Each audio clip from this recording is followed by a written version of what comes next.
The great hall of the Galactic Council fell silent as the voting lights dimmed across 850 worlds.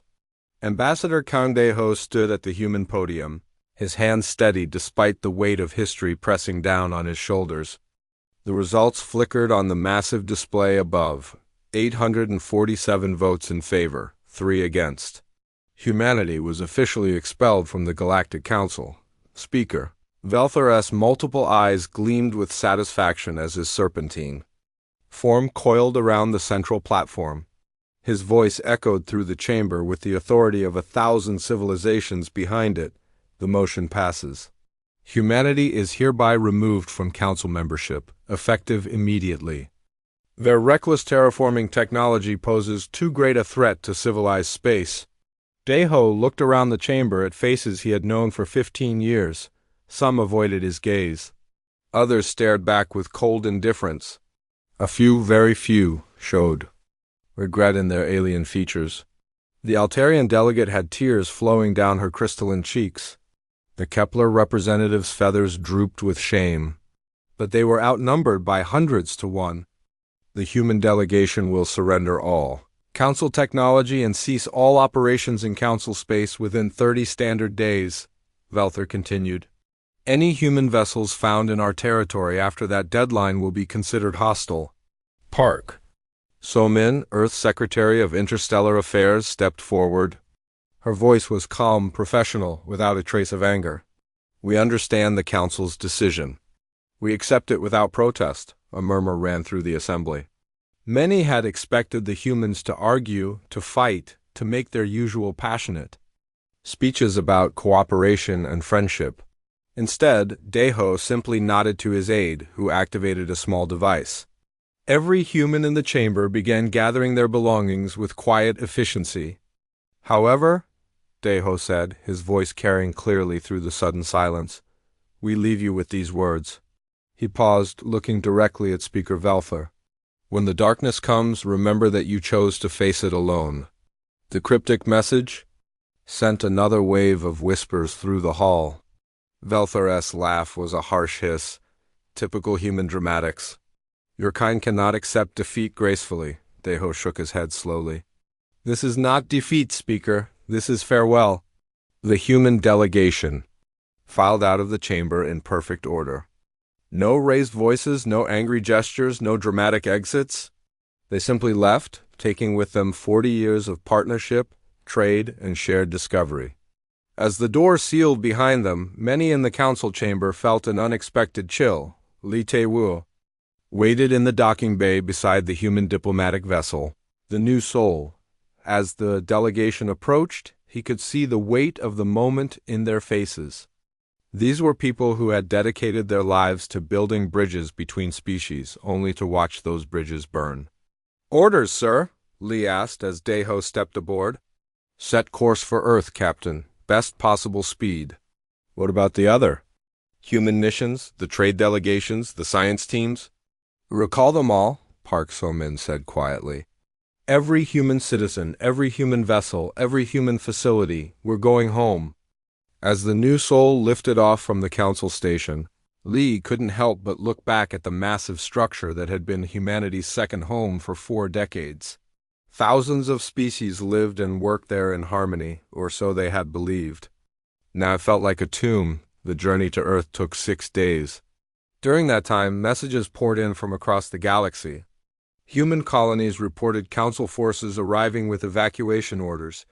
Trade partners begged to maintain their relationships.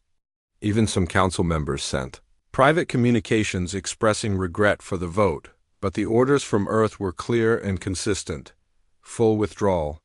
No exceptions. Dr. Namjaite, the human archaeologist who had spent 20 years studying ancient ruins on the council world of Zarian, received his evacuation notice while deep in an excavation. He looked at the message, then at the alien artifacts. He had spent his life trying to understand and made a choice that would haunt him later. I'm staying, he told the evacuation team. This work is too important. The team leader, a young woman named SCO Hyjin, shook her head. Sir, the orders are absolute. Every human must leave council space. Then I'm no longer human, officially speaking. Put me down as a council citizen. I renounce my Earth citizenship. It was a decision dozens of humans made across the galaxy. Some for love, some for duty, some because they simply couldn't bear to abandon the work of a lifetime. They would become ghosts of humanity's presence, scattered individuals who chose alien worlds over their own species. Back on Earth, President Kim Hae-won addressed the world from the United Nations building in New Geneva. Her words were broadcast across human space and intercepted by every intelligence service in the galaxy. Today, the Galactic Council chose to end our partnership. They fear our technology, our methods, our very nature. They call us reckless and dangerous. Perhaps they are right. Perhaps the way we terraform dead worlds, the way we breathe life into empty systems, the way we refuse to accept that anything is impossible, perhaps these things do make us dangerous to those who prefer safety over progress. She paused, her eyes hard with determination. But we are not going to beg for acceptance. We are not going to change who we are to please those who fear us. Instead, we will show them what humanity can accomplish when we work together, when we have a common purpose, when we are truly free. The final human ship left Council space on the 29th day. It was a small research vessel that had been studying solar phenomena in the Vega system. As it crossed into neutral territory, Council monitors detected its departure and marked it in their logs. Official records would later state that the last human transmission from Council space was a standard navigation update. But the monitoring station on Rigel 7 picked up something else, a brief coded message that their computers couldn't decipher. The technician on duty, a young Rigelian named Zoft, noted it in his report but thought nothing of it. The message was simple. Project Haven is now active. Begin Phase 2. Within hours, every major news network in Council space was running the same story. Humanity was gone. 40 billion humans, spread across 300 worlds, had simply vanished from known space. Their colonies were empty but intact. Their space stations were evacuated but functional. Even their garbage had been cleaned up. It was as if they had never existed at all on Earth, now officially outside Council space. Kim Hae-won stood in her office looking out at the city lights. Her aide, Jo Min-woo, entered with the final reports. All personnel are accounted for, Madam President. The evacuation is complete. Good. Any word from the deep space installations? Construction proceeds on schedule. Admiral Kim reports that the first phase of the fleet will be ready within 18 months. Kim nodded slowly. And the other matter? Dr. Moon's team confirmed it 3 hours ago. The readings from the outer rim are getting stronger. Whatever's coming, it's getting closer. Kim closed her eyes for a moment, thinking of the alien artifacts they had found buried on Mars 30 years ago. The warnings carved in a dozen ancient languages, all saying the same thing. When the Devourers wake, only unity can stand against them. The Council had voted for separation. Now they would face what was coming alone, just as they had chosen. Admiral Kim Hyun-soo stood on the bridge of the massive cargo vessel hanging, watching as the final orbital platform detached from Kepler 442b, the structure, which had taken human engineers 5 years to build, was now being carefully loaded onto transport ships piece by piece. Not a single bolt would be left behind. Admiral, the Kepler colonial government is requesting a meeting, reported his communications officer, Lieutenant Park Yoon-soo. They're offering to triple our construction contracts if we leave the platforms in place. Kim shook his head. Tell them the evacuation order stands, we take everything. This scene was repeating itself across 300 worlds. Human colonies that had existed for decades were packing up and leaving, taking with them not just their people but every trace of their technology. It was the largest migration in galactic history, and it was happening in complete silence. Chief Engineer Choi Yoon-ji wiped sweat from her forehead as she supervised the dismantling of the fusion reactors on New Bazan.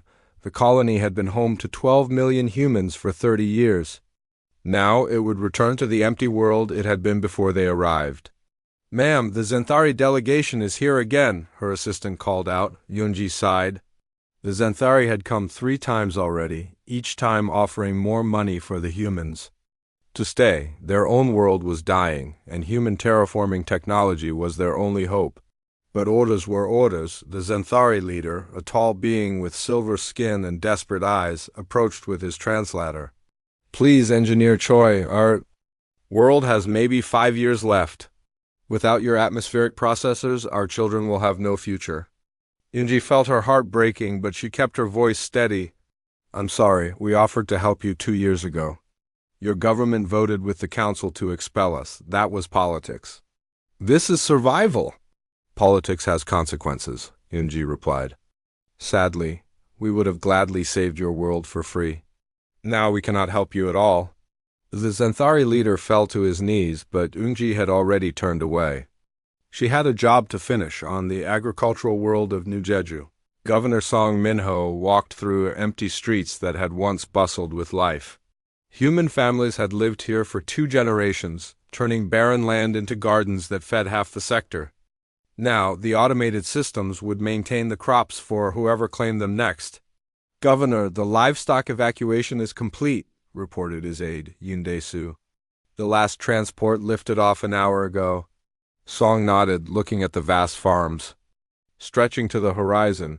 "What about the Altarians? Are they ready to take over?" "They're trying, sir, but they don't understand our growing methods. Their crops are already failing." Song pulled out a small device and pressed several buttons. Across the planet, every human-built greenhouse, every irrigation system, every automated harvester shut down permanently. The Altarians would have to figure out farming from scratch. "Sir, that will cause food shortages across 12 systems," Yoon protested. "The council wanted us gone," Song replied coldly. "They got their wish." The economic effects were immediate and devastating. The Rigel Commercial Exchange lost 30% of its value in a single day as human trade routes disappeared. The Andorian Banking Consortium found itself holding worthless loans to colonies that no longer existed. Entire industries built around human innovation simply collapsed. Captain Lee Jae-min commanded one of the last transport fleets, evacuating the research station at Volf 359. The station had been studying stellar phenomena for 15 years, making discoveries that revolutionized astrophysics. Now the human scientists packed their equipment with grim efficiency. "Captain, the Vulcarian Science Academy is begging us to leave our databanks," his science officer reported. "Do we have backup copies in human space?" Lee asked. "Yes, sir. Everything is stored in the Luna archives." "Then wipe the local systems, all of them?" The science officer hesitated. "Sir, that research could help develop new faster-than-light drives. It could benefit the entire galaxy." "The galaxy chose to do without human help," Lee said firmly. "Let them develop their own technology." As the weeks passed, the true scope of human withdrawal became clear. Humans hadn't just been members of the council, they had been the engineers, the doctors, the teachers, the innovators that kept galactic civilization running. Without them, cracks began to show everywhere. The great hospital on Centauri Prime, built with human medical technology, couldn't maintain its equipment. Patients died while alien doctors struggled with machines they didn't understand. The terraforming project on Gliese 667c ground to a halt when the human specialists departed, leaving behind a half-finished atmosphere that began to collapse. Most devastating of all was the loss of human agricultural knowledge. Humans had fed the galaxy through revolutionary farming techniques that doubled crop yields on marginal worlds. Without them, food prices skyrocketed and rationing began on dozens of planets. Dr. M. Mi-eung had been Earth's leading expert on xenobiology. She had personally classified over 3,000 alien species and developed treatments for diseases that crossed species barriers. As her ship departed from the Tau Ceti research facility, she deleted 40 years of research from the council databases. "Doctor, surely some of this information should remain," her colleague protested. "The medical applications alone, they called our work dangerous," Dr. An replied. "They voted to remove us. Let them discover their own cures." The psychological impact was just as severe as the economic one. Many alien species had grown up with humans as friends, colleagues, teachers. The sudden absence left a hole that couldn't be filled. Suicide rates among former human contacts spiked across Council space. On Proxima Centauri station, Zhang Biao-ram made the painful decision to stay behind. She had married a Proximan engineer and had 2 hybrid children. Leaving would mean abandoning her family, but staying meant becoming an exile from her own species. "I understand," said the evacuation officer, stamping her papers. "You're officially listed as a Council citizen now. But remember, if you ever change your mind, Earth will always welcome you home." Biao-ram watched the last human transport disappear into hyperspace, carrying away her sister, her parents, her entire extended family. She was truly alone now, one of maybe 1,000 humans scattered across the galaxy who had chosen love over loyalty. The Council tried to maintain public confidence. Speaker Velther gave daily briefings insisting that the human departure was temporary economic disruption, nothing more. But private intelligence reports painted a different picture. Without human innovation and efficiency, the Council's infrastructure was failing. The worst part was the silence. For 40 years, human explorers had sent back regular reports from the galaxy's edge, mapping new systems and cataloging discoveries. Now that flow of information had stopped completely. The expanding frontier of known space had suddenly become a wall of darkness. President Kim Hae-won received the final evacuation report in her office on Earth. Every human facility in Council space had been emptied. Every human citizen had been relocated to human-controlled systems. The exodus was complete. "What are our losses?" she asked Admiral Kim Hyun-soo, who had returned from the evacuation fleet. "Materially, almost nothing. We took everything we could move and destroyed what we couldn't. Economically, we've lost about 40% of our trade income, but our domestic production can compensate. And personally?" Kim Hyun-soo's expression darkened. 1,037 humans chose to stay in Council space. They've been classified as expatriates and stripped of citizenship per your orders. Kim nodded sadly. It was a harsh decision, but necessary. If humanity was going to survive what was coming, they needed absolute unity. They couldn't afford divided loyalties. "Any response from the Council to our withdrawal?" Public statements claim they're better off without us. Private communications suggest panic. Their agricultural output has dropped 20% already, and it's going to get worse. Kim looked out her window at the construction yards orbiting Earth.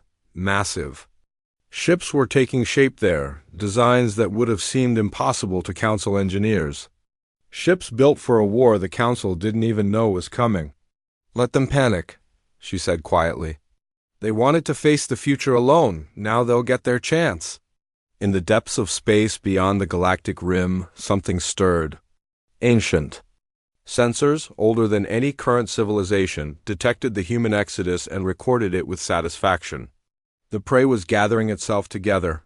Soon the harvest could begin. 5 years had passed since the last human ship crossed the boundary of Council space, and the galaxy had learned to live with silence. Where once human exploration vessels had sent regular reports from the frontier, now there was nothing. Communications, no trade ships, no diplomatic messages. 50 billion humans had simply vanished as if they had never existed. Zhang Biao-ram stood at the observation deck of Kepler Station, watching supply ships dock with increasing desperation. The prices of basic goods had tripled since the human exodus, and many stations were struggling to maintain themselves. She touched the identification badge on her jacket, Council Citizen, Human Heritage, and wondered if she had made the right choice. "Another food shortage," said her colleague, a Rigelian named Voss. "The agricultural world still can't match human production levels." Biao-ram nodded silently. She remembered the vast farms on New Jeju, the way human engineers had turned barren soil into gardens that fed billions. Now the Altarians who had taken over the world were producing barely half the crops, and what they did grow was of poor quality. "Any word from your people?" Voss asked gently. "My people expelled me when I chose to stay," Biao-ram replied bitterly. "I'm as alien to them now as you are." It was true. The handful of humans who had remained in Council space found themselves cut off completely from their former species. Letters sent to human space were returned unopened. Communication attempts were blocked by automated systems. They were ghosts, living reminders of what the galaxy had lost. Dr. Nam Jai-te worked alone in his laboratory on Zarian, studying the ancient artifacts he had refused to abandon. The Council had allowed him to continue his research, but funding was limited and equipment was failing. Human-designed instruments required maintenance techniques that no one else understood. He held up a strange crystal that pulsed with inner light, part of a collection found in ruins that predated known galactic civilization. The symbols carved into its surface matched those he had seen in human archaeological reports from Mars, but those reports were now classified beyond his access level. Still trying to solve the galaxy's mysteries? Asked Dr. Kellyan, his Centaurian assistant. The mysteries are solving themselves, Nam replied cryptically. I just wish I understood what they're telling us. The economic crisis deepened every month. The Andromedan Trade Consortium had collapsed entirely when human trade routes disappeared. The Vegan Shipbuilders Union found itself unable to maintain starships without human metallurgical techniques. Even basic infrastructure was failing as maintenance contracts expired and no one could replace human expertise. On Rigel 7, Colonial Administrator Pex looked at reports that would have made him sick if his species could feel nausea. Crime rates were up 40%. Unemployment had reached levels not seen in centuries. 3 separate worlds had requested emergency aid to prevent starvation. Sir, the Zenthari delegation is here again, his secretary announced. Peck sighed.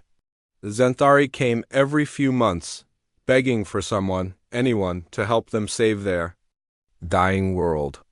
But none of the Council species had mastered human terraforming technology.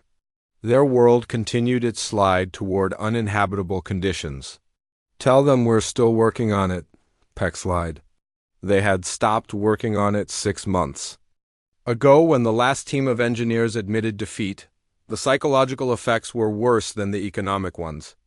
Entire generations of aliens had grown up with humans as teachers, mentors, friends. The sudden absence created a trauma that rippled through galactic society. Support groups formed on dozens of worlds for beings struggling to cope with the lost. Un. S.A. Biok had been a successful trader, moving goods between human and alien worlds. Her family had connections throughout human space and alien contacts who trusted her judgment. Now she sat in a refugee center on Tau Ceti Station, her business destroyed, and her family vanished into the void. Any luck with the job applications? Asked Han Soo-jin, another refugee who had lost everything when the humans left. They all want experience with current trade routes, S.A.E. Biok replied hopelessly. But the routes I knew don't exist anymore. My cousin sent one letter from human space before the communications were cut, Han said quietly. He said they were building something big. Building what? He didn't say. But he mentioned that everyone was working on it. Every human colony, every human world. Like they were preparing for something? Council intelligence services were having the same conversation at the highest levels. Probe ships sent to the boundary of human space reported increased military activity but no details. Human territory had become a black hole of information. The worst part was the discoveries. Human exploration teams had been mapping the galaxy's edge for decades, cataloging new systems and phenomena. Without them, the rate of discovery dropped to almost nothing. The galaxy suddenly felt smaller, more confined, as if the walls were closing in. Captain Yuri Mendez of the Council survey ship, Seeker filed his monthly report with growing frustration. Another failed exploration mission. The energy readings we detected in the Cygnus sector turned out to be natural stellar phenomena. No new worlds, no new resources, no new opportunities. His human predecessor, Captain Sarah Chun, had found 3 habitable worlds in the same region just 6 years earlier. But Chun was gone now, along with all her knowledge and expertise. The silence was everywhere. The Galactic Communication Network, once buzzing with human chatter, scientific reports, and cultural exchanges, had become a hollow echo of its former self.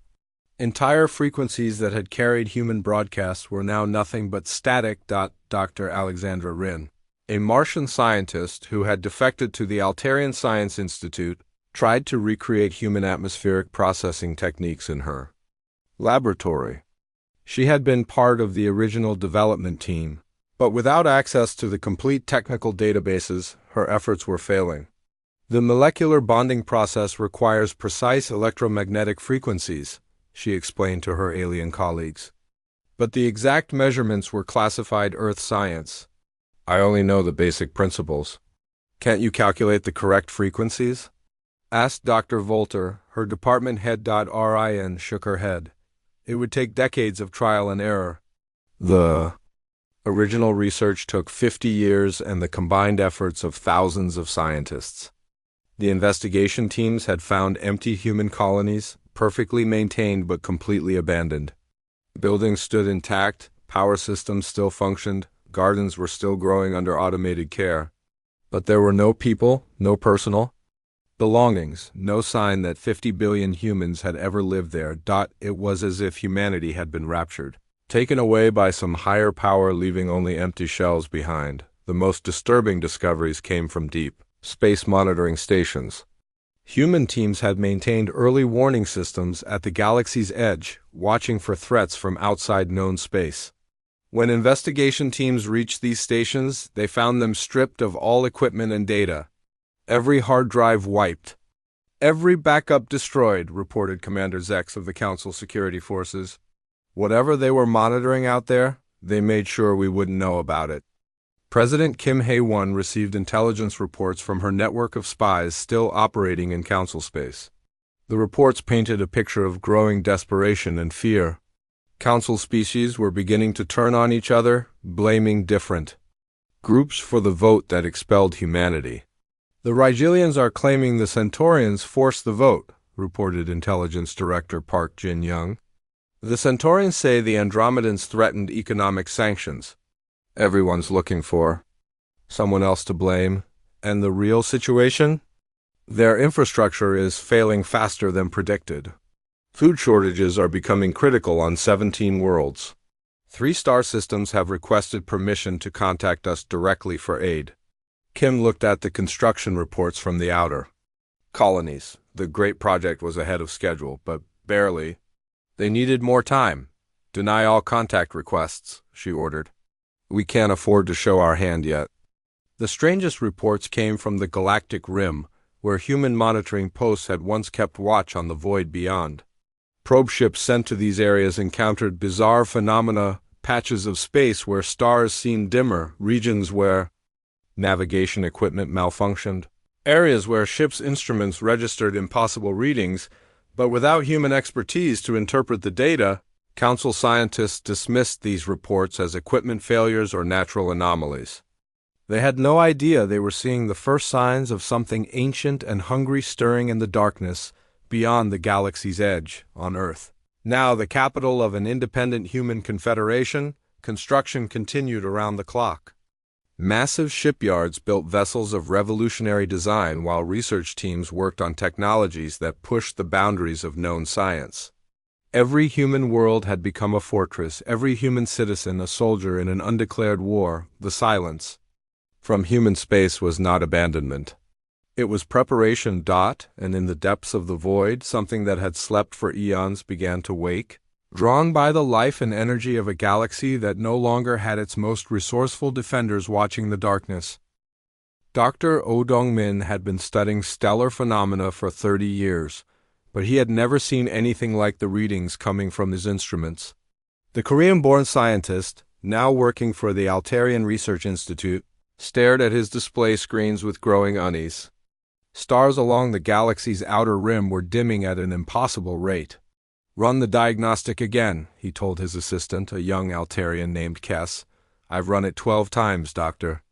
The equipment is functioning normally. Dong-min rubbed his tired eyes.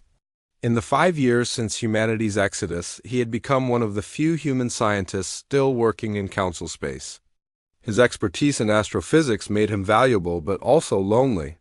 He had no colleagues who truly understood his methods or shared his concerns. The data was clear and terrifying. 7 star systems in the Perseus arm had simply stopped transmitting light, not exploded, not collapsed, just gone dark. The light that should have been traveling toward them had ceased to exist, as if the stars themselves had been erased from reality. Kess, send a message to the Deep Space Monitoring Network. Priority 1 classification. What should I tell them? Dongmin hesitated. How do you explain the impossible? Tell them we need immediate investigation of the Perseus outer rim. Something is wrong with reality itself. Captain Bei Sunwoo commanded the Council Survey Vessel Explorer, one of the few ships equipped for deep space investigation. His crew was mixed: Centaurians, Rigelians, Altarians, and himself, the only human captain still serving in Council forces. He had chosen to stay when humanity departed, believing his duty was to the galaxy as a whole. Captain, we're approaching. The coordinates specified by Dr. O, reported his science officer, Lieutenant Vex. Any sign of the missing monitoring station? Nothing, sir. No debris, no energy signatures, no trace that it ever existed. Bay studied the star charts. The monitoring station had been built by humans 15 years ago to watch this section of space. It had transmitted regular reports until 3 months ago, when the signal simply stopped. Launch a probe toward the last known position. They watched the probe disappear into the darkness, its telemetry normal at first, then increasingly erratic. Distance readings fluctuated wildly. Energy sensors detected impossible signatures.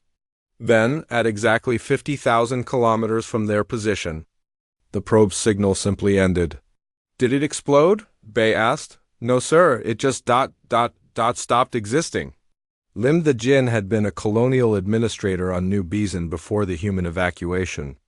Now she worked for Council Intelligence, one of the few humans they trusted with classified information. Her current assignment was reviewing reports from the Galactic Rim, and what she found kept her awake at night. Director Nex, you need to see this, she said. Entering her supervisor's office with a data pad, the Rigelian intelligence chief looked up from his own reports. More missing stations? Worse, entire systems are vanishing. Not just the monitoring equipment, the planets, the stars, everything. According to our deep space arrays, there are now 12 empty regions where star systems used to be. Next studied the data with growing alarm. Could this be some kind of weapons test? A new technology? No known science could do this, Dejin replied. It's like something is eating reality itself. The reports were coming in faster now. Survey ships sent to investigate the rim anomalies were disappearing without a trace. Automated probes launched toward the affected areas simply vanished at a consistent boundary, roughly 100,000 kilometers from any manifestation. The Council's best scientists were baffled. Dr. Torvin of the Centaurian Academy proposed that they were seeing natural stellar evolution accelerated by unknown forces. Dr. Quell of the Andromedan Institute suggested exotic matter interactions. But none of their theories could explain why entire solar systems were disappearing from space-time itself on Proxima Station. Emergency meetings were becoming daily occurrences. Council representatives struggled to understand reports that challenged everything they thought they knew about physics. The anomalies are expanding, reported Dr. Zane, the Council's chief science advisor. Whatever this phenomenon is, it's moving toward the galactic core at approximately 10% of light speed. Speaker Velther coiled nervously around his platform. How long before it reaches inhabited systems? At current rate of expansion, 18 months until it reaches the first colonial worlds. A murmur of fear ran through the assembly. 18 months to solve a problem that defied every known law of science. The worst part was the pattern. The disappearances weren't random. They followed the exact route that human exploration teams had mapped over the past 40 years. Whatever was causing this had intimate knowledge of human deep space activities. In his laboratory on Zarian, Dr. Nem Giaite made a connection that chilled him to the bone. The ancient artifacts he had been studying contained warnings carved in 12 different dead languages. But one symbol kept repeating, a spiral that seemed to devour itself. identical to the pattern the rim anomalies were following. The devourers. Come from the void, he translated from an alien text thousands of years old. When the watchers sleep, the hunger wakes. But who were the watchers, and why had they stopped watching? Captain Bay received new orders while investigating another vanished system in the Cygnus sector. The Council wanted him to attempt direct contact with whatever was causing the disappearances. Sir, that seems extremely dangerous, his first officer protested. Everything about this is dangerous, Bay replied. But we need to understand what we're facing. They approached the boundary slowly, every sensor active. The readings were bizarre. Space-time itself seemed twisted in the affected region. Gravity fluctuated randomly. Light bent in impossible directions. And at the very edge of the anomaly, something vast moved in the darkness.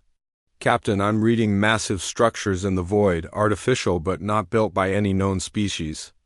Bay stared at the display. The structures were huge beyond comprehension, larger than planets, seemingly made of some material that absorbed all light. And they were moving with purpose, systematically consuming everything in their path. Get us out of here, now?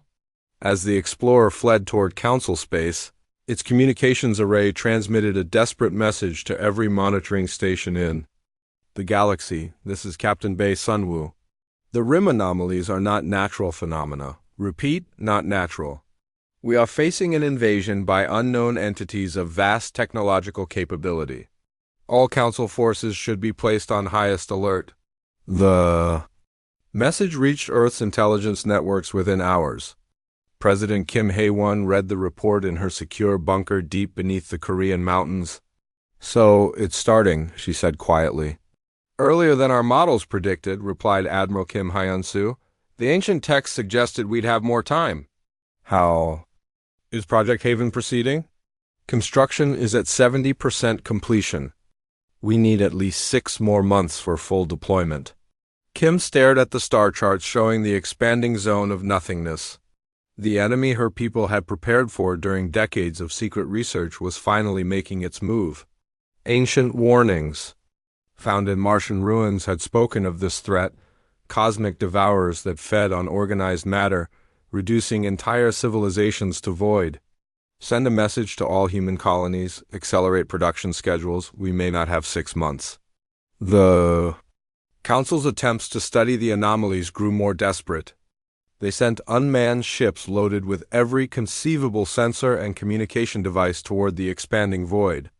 Most disappeared without transmission. A few managed to send back fragments of data before vanishing. The data painted a terrifying picture. The entities in the void weren't just consuming matter, they were unmaking it, returning organized energy to primordial chaos. Entire star systems were being reduced to fundamental particles, then scattered across dimensions. Dr. Oh Dongmin worked frantically to understand the process. His calculations suggested that the devourers operated by manipulating quantum foam, the underlying structure of reality itself. But such technology was so far beyond current understanding that it might as well be magic. We need human expertise, he told the Emergency Scientific Committee. Their quantum researchers were decades ahead of ours. The humans are gone, reminded Dr. Zell of the Andromedan Council. We expelled them, remember? Then we need to contact them. This threat affects the entire galaxy. But attempts to reach human space met with automated responses. Diplomatic relations terminated by Council Decree 2387.156, no exceptions. The Council faced a terrible choice. Swallow their pride and beg for human help or face extinction alone. Speaker Velther called for emergency sessions to debate the issue, but time was running out. In the void beyond the galaxy, ancient machines that had devoured 1,000 civilizations sensed the fear and confusion of their next meal. The galaxy was weakened, its defenders scattered, its unity broken. Soon the harvest could begin in earnest. The watchers were gone. The prey was defenseless, and the hunger of eons was finally ready to feed on Earth. Humanity watched the approaching darkness and prepared for the fight of their existence. They had been expelled from the galaxy's community, but they would not abandon it to the void. Even if it cost them everything, they would stand between the darkness and the light. But first, the Council would have to admit they had been wrong. The emergency session of the Galactic Council convened in chaos. Representatives from 300 worlds crowded into the great chamber, their voices creating a cacophony of fear and desperation. Outside the station, the void continued its relentless advance, having consumed 47 star systems in the past 6 months. Speaker Velther struggled to maintain order as reports poured in from across the galaxy. The Centauran delegation had lost their entire outer colony chain. The Rigelian commercial fleet had been reduced to 12 ships from over 3,000. Entire species were facing extinction. "Order! We must have order!" Velther's voice echoed through the chamber. But panic was stronger than protocol. Dr. Torvin of the Centaurian Science Academy stood at the central podium, his crystalline form flickering with stress-induced color changes. "The entities are systematic in their consumption. They target populated systems first, then move to uninhabited ones. It's as if they're following a predetermined plan." "What kind of plan?" demanded Representative Kix of the Andromedan League. "The same plan human exploration teams used when they mapped the Outer Rim 40 years ago. The Devourers are following human star charts exactly." A horrified silence fell over the assembly. The implication was clear, somehow. The approaching threat knew everything about human deep space exploration. Admiral Zoss of the Council Defense Force provided the military assessment. "Our fleets are useless against this enemy. Conventional weapons have no effect. We've lost 16 battle groups trying to establish a defensive perimeter. The ships simply cease to exist when they encounter the void." Han Ji-woo, now Director of Council Intelligence, stood to deliver her report. As one of the few humans remaining in Council service, her analysis carried special weight. Based on classified human research files recovered from abandoned facilities, this threat has been known for at least 30 years. Human scientists discovered warnings about cosmic devourers. In ancient ruins on Mars, they've been preparing for this invasion since 2370. The chamber erupted in angry voices. Representatives shouted accusations and demands. Why hadn't humanity shared this information? Why had they kept such a crucial discovery secret? "Because you wouldn't have believed them," Wu continued when the noise died down. Human theories about ancient threats were regularly dismissed by this Council as imagination and paranoid speculation. You called their deep space monitoring network a waste of resources. Speaker Velther's multiple eyes fixed on her with barely controlled fury. "Are you suggesting that humanity knew this would happen and deliberately withheld vital information?" "I'm stating facts. Human archaeological teams found evidence of previous cosmic invasions. They built monitoring stations to watch for signs of the Devourer's return. They developed technology specifically designed to counter this threat. And when they tried to share their concerns with the Council, they were told to focus on practical matters instead of ancient superstitions." The historical record supported her claims. 15 years ago, human scientists had presented evidence of advanced civilizations that had simply vanished from the galaxy. Their research suggested a pattern of systematic extinction events occurring every 50,000 years. The Council had filed the reports under speculative archaeology and ignored them. Dr. Oh Dong-min, attending as a scientific advisor, stood to address the assembly. "I worked with human researchers before the Exodus. Their quantum physics division was developing what they called reality anchor technology, a theoretical method of stabilizing spacetime against exotic manipulation. At the time, I thought it was purely academic research." "Where are these reality anchors now?" Velther demanded. "Presumably in human space, along with everything else they took when you expelled them."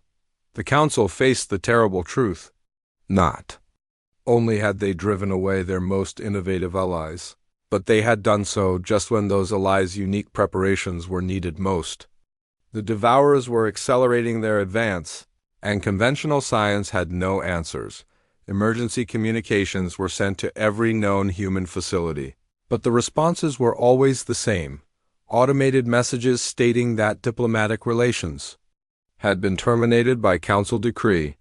No exceptions, no negotiations, no mercy. Shin Woo-jin had been a human ambassador before choosing exile on Tau Ceti Station. Now the council's representatives came to him, swallowing their pride, to ask for his help in contacting his former people. "You expelled me along with the rest," he told them coldly. "I'm a non-person to humanity now. They won't listen to me any more than they'll listen to you." "Surely there must be some way to reach them," pleaded Ambassador Next. "This affects all life in the galaxy." Humanity offered to share their defensive preparations with the Council. In 2385, Woo-jin replied. The vote was 798 to 49 against accepting their proposal. "You called it military expansion disguised as research," the records confirmed his words. 2 years before their expulsion, human representatives had requested council support for massive defensive installations at the galaxy's edge. They had spoken of ancient threats and the need for unity against cosmic dangers. The council had voted to deny the request and censure humanity for warmongering.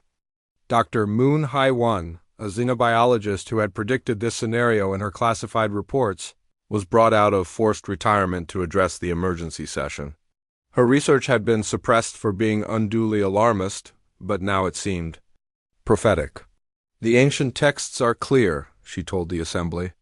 "The devourers come in cycles, consuming advanced civilizations when they reach a certain level of development. Previous invasions were defeated only through the unity of all species in the galaxy.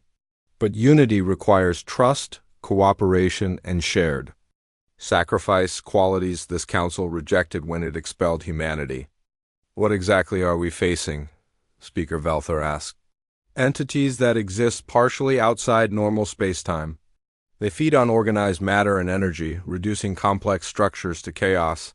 Think of them as cosmic entropy made manifest, the universal tendency toward disorder given intelligence and purpose." The scope of the threat became clearer with each report. The devourers weren't just consuming planets and stars, they were unmaking the fundamental structure of reality itself. Spacetime in the affected regions became unstable, making faster-than-light travel impossible and cutting off entire sectors from communication. How were they defeated before? Representative Quinn of the Vegan Alliance asked desperately. "Ancient records are fragmentary," Dr. Moon replied, "but they suggest the use of reality stabilization technology, combined with coordinated action by every species in the galaxy. The key seems to be maintaining the integrity of spacetime while the devourers are feeding. And humanity has this technology? Humanity has been developing it for 30 years. Ever since they found the warnings on Mars, their theoretical physics was always focused on practical applications that other species dismissed as impossible. The bitter irony was overwhelming. The same human recklessness that the Council had feared, their willingness to experiment with dangerous technologies, their refusal to accept limitations, their constant pushing of boundaries, was exactly what was needed to fight an enemy that operated outside normal physical laws. Captain Bae Sunwoo returned from another scouting mission with increasingly grim reports. "The void has consumed the Kepler sector completely. 73 star systems gone, and it's accelerating. The expansion rate has doubled in the past month." "How long until it reaches the core worlds?" Velther asked. 6 months, maybe less. At that point, it won't matter if we contact humanity or not. There won't be a galaxy left to save. The Council's military advisors had calculated their options. Without human technology, their chances of survival were essentially zero. With it, they might have a slim hope. But humanity's terms for any cooperation were unknown and potentially unacceptable. What if they demand our surrender? Worried Representative Zoll of the Rigelian Confederation. What if they want to rule the galaxy as compensation for our treatment of them? "Then we surrender," said Admiral Zoss bluntly. "Better to live as subjects than to die as free beings." Dr. Oh Dong-min had been working frantically to understand the human research files left behind in abandoned facilities. Most were encrypted or incomplete, but he had managed to piece together fragments of their defensive strategy. They weren't just building reality anchors, he reported to the scientific committee. They were constructing an entire network of stabilization nodes designed to create stable zones of space-time that the devourers can't consume. But the power requirements are enormous. It would take the combined output of hundreds of star systems. "Do we have that kind of power?" asked Dr. Zell. "The Council controls maybe 60% of the galaxy's industrial capacity, but humanity controls the other 40%, including the most advanced manufacturing systems. Without their cooperation, we can't generate enough energy to power even a single stabilization node." The mathematics of survival were brutal and simple. Alone, either humanity or the Council would fall to the devourers. Together they might have a chance. But the Council had burned that bridge when they expelled their most innovative partners. In the depths of space, the ancient devourers sensed the growing desperation of their prey. The galaxy. The Council's deep space monitoring stations detected the ship long before it reached civilized space. A single vessel, sleek and unfamiliar, broadcasting human identification codes that hadn't been seen for 5 years. As it approached the outer boundary of Council territory, every military commander in the galaxy held their breath. Admiral Zoss stood on the bridge of the Council flagship Unity, watching the approaching vessel with a mixture of hope and fear. "Any response to our hail?" "Nothing yet, sir. But they're definitely heading for a Proxima station." The ship was unlike anything in the human fleet the Council remembered. Its hull seemed to absorb light rather than reflect it, and energy sensors detected power signatures that defied current understanding of physics. This was technology that had advanced far beyond anything humanity had possessed during their membership in the Council. On the approaching vessel, Admiral Kim Hyun-soo studied the tactical displays with grim satisfaction. 5 years of isolation had given humanity time to complete developments that would have taken decades under normal circumstances. The Indomitable was proof of what humans could accomplish when they worked together toward a single goal. "Admiral, we're receiving priority communications from every Council fleet in the sector," reported his communications officer, Lieutenant Park Roo-young. "They want to know our intentions.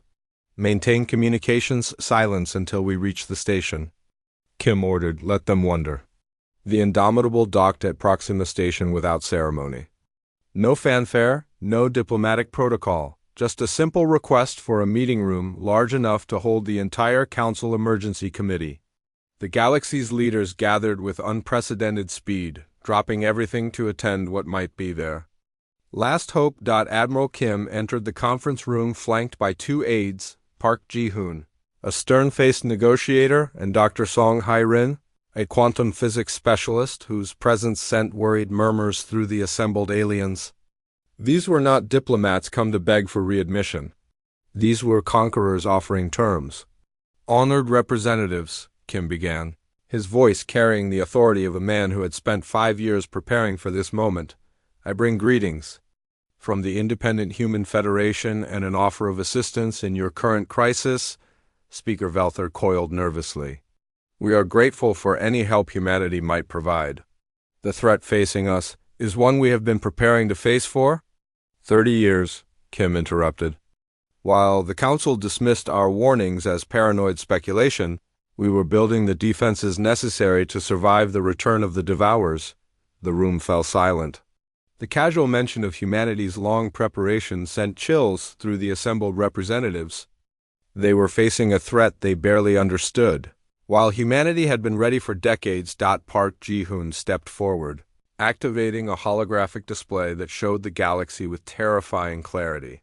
Red zones marked areas consumed by the void, yellow zones indicated regions under immediate threat, and green zones showed the shrinking area still under Council control.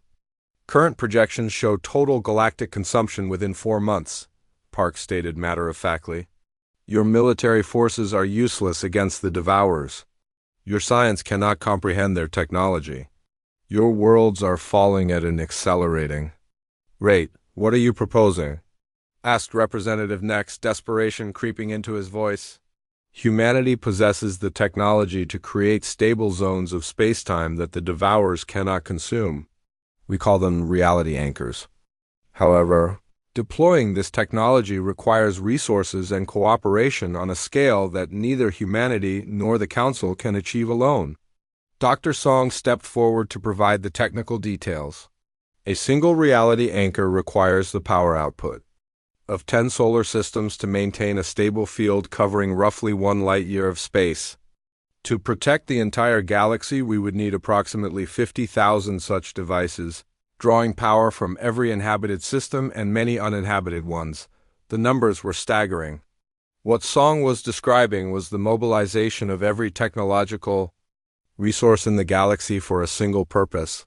And humanity is willing to provide this technology? Velther asked carefully. Under specific conditions, Admiral Kim replied. First, the Council must formally acknowledge that their expulsion of humanity was an error that endangered the entire galaxy. Second, all human citizens who chose to remain in Council space must be pardoned and offered full repatriation to human territory. Third, humanity will have complete autonomy over our own space and internal affairs, with no Council interference. The demands were harsh but not unexpected. What came next made several representatives gasp. Fourth, humanity will assume primary responsibility for galactic defense against external threats, with all species contributing resources as directed by human military command. Fifth, the Council will formally recognize humanity as the senior partner in any future galactic alliance. You're asking us to surrender? Accused Representative Quinn. We're asking you to survive? Kim replied coldly. The alternative is extinction for every species in the galaxy, including humanity. Chancellor Sao Thena of the Centauran Alliance studied the technical data with growing amazement. This reality anchor technology, it's based on the ancient warnings you found on Mars? Dr. Song nodded. The ruins contain detailed technical specifications, written by the survivors of the last Devourer invasion 50,000 years ago. It took us 3 decades to understand the physics involved and develop the necessary engineering capabilities. Why didn't you share this information with the Council? Demanded Velther. We tried, Admiral Kim answered. In 2385, Ambassador? Cheon presented preliminary findings to this very assembly. The Council voted 798 to 49 to classify the research as military expansion disguised as scientific inquiry. When we requested resources to build prototype reality anchors, we were accused of warmongering. The historical records confirmed his words. The Council had not only rejected human warnings, but actively suppressed research into defending against the ancient threat. The Devourers have consumed the vegan homeworld, announced an aide who rushed into the room. The entire system is gone. A wave of horror swept through the assembly. The vegan civilization was one of the oldest in the galaxy, with a recorded history spanning 50,000 years. If they could be erased so easily, no one was safe. How long do we have to decide? Asked Admiral Zoss. The Indomitable will remain docked for exactly 24 hours, Park Ji-hoon stated. After that, we return to human space to implement our own survival strategy. What survival strategy?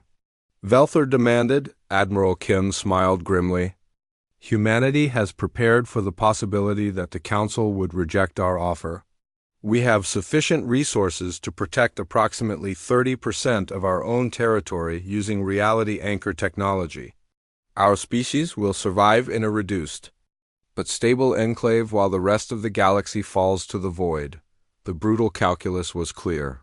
Humanity could save themselves, but not their former allies. The Council faced a choice between pride and extinction. You would watch billions of sentient beings die rather than help unconditionally? Asked Representative Kix, her voice filled with disgust. The Council watched humanity prepare for this crisis for 30 years and chose to expel us rather than cooperate, Kim replied. Why should we show mercy to those who showed us none? Dr. Oh Dong-min, attending as a scientific advisor, spoke up desperately. Admiral, surely the threat too. All life should transcend political considerations. This is about the survival of civilization itself. Civilization chose to exclude humanity from its community, Dr. Song responded. You cannot exile people and then demand their sacrifice when you need them. The hours that followed were filled with frantic debate. Council representatives argued among themselves, with some factions demanding acceptance of human terms, while others insisted that surrender would be worse than death. Emergency sessions were called on every member world as governments struggled with an impossible decision. Han Ji-woo, now serving as unofficial liaison between the Council and the human delegation, worked frantically to find middle ground. Surely some compromise is possible. The terms seem harsh. The terms are survival, Admiral Kim interrupted. We have spent 5 years building a defense network that can save the galaxy. But it requires absolute unity of command and purpose. There is no room for political compromise when facing cosmic extinction. Reports continued flooding in from the front lines. The Rigelian core worlds were evacuating. The Andromedan trade routes had ceased to exist. Entire sectors were going dark as the void consumed them. With 6 hours remaining before the human deadline, Speaker Velther called for an emergency vote. The motion was simple: accept human terms for assistance against the Devourers or reject them and face extinction alone. The debate that followed would be remembered as the most important in galactic history. Representatives spoke of pride, survival, the nature of civilization, and the price of salvation. Some argued that accepting human dominance would mean the end of the Council as they knew it. Others pointed out that rejecting the offer would mean the end of everything. In the end, fear proved stronger than pride. The vote was close to 426 in favor, 421 against, but sufficient. The Galactic Council formally accepted humanity's terms for assistance against the cosmic devours. As the results were announced, the hidden fleet emerged from dark space like ghosts materializing from a nightmare. Thousands of ships, each one built with technology that pushed the boundaries of known physics, appeared along the galaxy's edge in perfect formation. At their head flew the massive dreadnought Seoul, command ship of Supreme Commander Choi Dae-sung. All ships report ready, Commander, announced his tactical officer, Major Ko Yong-ho. Reality anchor deployment vessels are in position. Choi studied the tactical display with the calm expression of a man who had prepared for this moment his entire career. The fleet that surrounded him represented the combined efforts of 50 billion humans working toward a single goal for 5 years. Every ship was a masterpiece of engineering. Every weapon system was designed for an enemy that conventional forces couldn't even touch. Begin deployment of the anchor network, he ordered. Remember, we only get one chance at this. Dr. Hyun Hai-rin, chief scientist of the Reality Anchor Project, worked frantically at her station aboard the research vessel Bizon. The science behind what they were attempting was so advanced that most council species couldn't even understand the basic principles. Humanity had been forced to develop entirely new branches of physics just to make sense of the ancient technology. Anchor. Nodes 1 through 50 are online, she reported through the fleet communication network.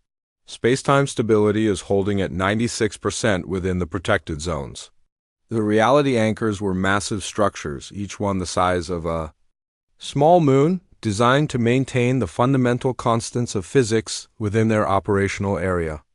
The Devourers fed by breaking down the ordered structure of matter and energy, returning it to primordial chaos. The anchors prevented this breakdown by enforcing the laws of physics at the quantum level, but the power requirements were enormous. Each anchor drew energy from multiple star systems, channeling the output of entire solar power networks through hyperspace conduits. The strain on galactic infrastructure was unprecedented. On Proxima Station, Council forces watched in amazement as human engineers coordinated the largest construction project in galactic history. Reality anchor components, each one requiring the industrial output of an entire world to manufacture, were moved into position with clockwork precision. How did they build all this without us knowing? wondered Admiral Zoss, watching massive constructor ships maneuver anchor nodes into position. They've been working on it for 30 years, replied Dr. Oh Dong-min, still struggling to understand the human technology. Every human colony, every human world, dedicated to this single project. They turned their entire civilization into a weapons factory. The scale was breathtaking. Humanity had sacrificed normal economic development, reduced their standard of living, and focused every resource on preparing for a war the rest of the galaxy didn't believe was coming. They had bet their entire future on ancient warnings carved in Martian stone. Kang So-young, now serving as diplomatic corps officer for the rescue operations, coordinated the evacuation of threatened worlds with ruthless efficiency. Her teams moved through council space, pulling entire populations back to the safety of protected zones. The Centauran core worlds are secure, she reported to Commander Choi. We've established refugee camps for 12 billion evacuees. The Rigelian evacuation is 60% complete. But not everyone could be saved. The reality anchor network could only protect roughly 40% of the galaxy's inhabited systems. The rest would have to be abandoned to the void. Commander, we're receiving desperate pleas from the outer colonies, reported communications. Officer Lee Min SEO. They're begging us to extend the protected zones. Troy's expression didn't change. Inform them that the anchor network is operating at maximum capacity. We cannot expand the protected areas without risking total system failure. The cold mathematics of survival meant that billions would die. Entire civilizations that had contributed to the Council for millennia would be sacrificed to save the core worlds? It was a decision that would haunt the survivors for generations. The Devourers sensed the change in their prey's behavior and responded accordingly. The ancient entities had consumed 1,000 galaxies over the eons, and they recognized the signs of organized resistance. Their advance accelerated, seeking to overwhelm the defense network before it could fully deploy. Contact, announced Tactical Officer KO. Devourer entities are approaching Sector 7 Alpha. All anchor nodes report massive reality distortion approaching their perimeters. This was the moment humanity had prepared for. The first direct confrontation between galactic civilization and the cosmic horror that had ended countless others. The battle, if it could be called that, was unlike anything in recorded military history. The Devourers didn't use conventional weapons or tactics. They simply existed in the affected area, and their existence was antithetical to organized matter. Stars dimmed, planets cracked, and the very fabric of space-time began to unravel, but the reality anchors held. Zones of stable physics pushed back against the tide of chaos, creating islands of order in an ocean of entropy. For the first time in 50,000 years, the Devourers encountered resistance they couldn't simply consume. Anchor Node 7 is reporting stress fractures, Dr. Chun announced, her voice tight with concern. Power consumption is exceeding design parameters by 40%. Reroute power from nodes 12 and 15, Troy ordered. We need to hold the line. The power demands were staggering. To maintain reality against entities that existed partially outside normal spacetime, required energies measured in stellar outputs. Star systems across the galaxy were being drained to power the anchor network. Their civilizations running on emergency reserves. President Kim Hae-won observed the battle from Earth's command center, deep beneath the Korean peninsula, around her. Displays showed the galactic situation in real time. Green zones indicated areas protected by reality anchors. Red zones showed regions consumed by the void, and yellow zones marked the battlefront where order and chaos met. Ma'am, we're receiving casualty reports from the anchor stations, reported Admiral Park Seung-min. The power drain is causing system failures across the protected zones. We're losing infrastructure faster than we can repair it. Kim stared at the tactical display, watching as yellow zones slowly turned red despite their best efforts. The reality anchors were holding, but just barely, and the cost was becoming clear. What's the status of Project Sacrifice? She asked. Quietly, all preparations are complete. We're ready to implement on your command. Kim closed her eyes, feeling the weight of the decision that would define humanity's legacy. Project Sacrifice was the final component of their defense strategy, the one element they had hoped never to use. Begin planetary evacuation procedures for Earth. We have 6 hours. The announcement sent shockwaves through human space. Earth, the cradle of humanity, the world where their species had first looked up at the stars and dreamed of touching them, was going to be sacrificed to power the reality anchor network. The ancient warnings had been clear. Defeating the Devourers required the willing sacrifice of the Defender's most precious possession. Previous civilizations had failed because they couldn't make that ultimate choice. Humanity would not repeat their failure. "Ma'am, the Council is requesting clarification," reported Communications Director Yun Tae-ho. "They want to know why we're evacuating Earth."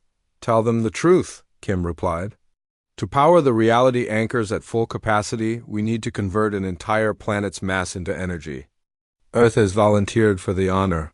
The evacuation of Earth was a masterpiece of logistics and heartbreak. 50 billion humans saying goodbye to the world that had given birth to their species. Historical monuments were carefully preserved and loaded onto transport ships. The planet's entire ecosystem was sampled and stored in genetic banks. But the world itself would die to save the galaxy. Dr. Chun supervised the installation of the planetary conversion system, a device so powerful it could transform an entire world into pure energy and channel that energy across galactic distances through hyperspace. The technology was based on ancient designs found in the Martian ruins, refined through 30 years of desperate research. "Conversion system is online," she announced. "All personnel have been evacuated. We're ready to proceed."